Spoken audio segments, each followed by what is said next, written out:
Next time మన జెండా పట్టుకోవడానికి భయపడాల్సిన అవసరం లేదు. ఇప్పుడు మనం గట్టిగా తిరిగి చేసుకుంటేనే మన నెక్స్ట్ టైంకి బాగా గట్టిగా ఉంటుంది.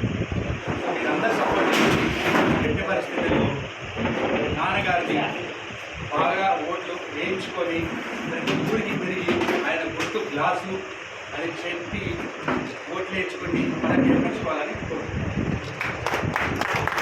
అలానే కృష్ణప్రసాద్ గారిని సైనికుడు, ఆయన కూడా ప్రతి జన సైనికుడు బాలశౌరి గారి గారికి ఎలా అయితే గ్లాస్ గుర్తుపైన వేస్తారో కృష్ణప్రసాద్ గారికి కూడా సైకిల్ గుర్తుపైన గీయాలి అని మీరు అందరూ ప్రచారం చేయాలి. మనం ఓట్ ట్రాన్స్ఫర్ ఇక్కడి నుంచే అక్కడికి ఎలా ట్రాన్స్ఫర్ అవ్వాలి, అక్కడి నుంచి కూడా ఎలా ఓట్ ట్రాన్స్ఫర్ అవ్వాలి, టీడీపీలో కూడా మనకు చెప్పండి. మనలో మనకి చాలా ఇబ్బందులు ఉంటాయి, కలుపుకొని ఓటమే. ఈ ఎలక్షన్ అయ్యే వరకు మన అందరం కలుసుకొని కలిసికట్టుగా తీసుకుంటేనే మనం గెలవగలం. మనం అందరం మనలో ఏదైనా చిన్న చిన్న ఇబ్బందులు ఉన్నా కానీ పట్టించుకోకండి. లేకపోతే మనలో మనకి ఇబ్బందులు ఉండి లేదు మేము గ్లాస్కి వేసుకుంటాం, మేము సైకిల్కి ఏమన్నా పనులు పెట్టుకోకండి. మనకి ఎన్ని ఓట్లు కృష్ణప్రసాద్ గారికి పడితే అన్ని ఓట్లు బాలశౌరి గారికి కూడా పడాలి. అలా పడినప్పుడే మనం నిజంగా గెలిచినాం. మీరందరూ అలా చేసి గెలిపించుకోవాలి. సరేనా?